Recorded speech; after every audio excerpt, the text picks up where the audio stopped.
To access the filter, first open the hood. The air filter is located here. Use either a flathead or Phillips head screwdriver to loosen the screws. Remove the screws.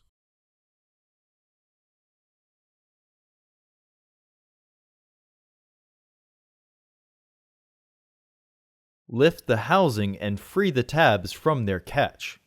Remove the old filter from the housing and clean out any debris inside.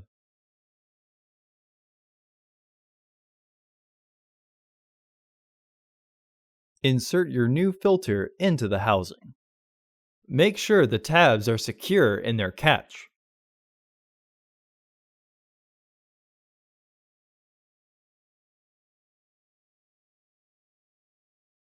Reinstall the screws.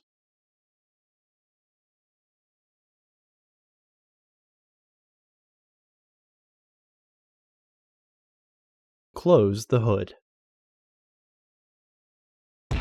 Order your parts today at filterheads.com. Also, please like our video and subscribe to our channel so you won't miss any new content.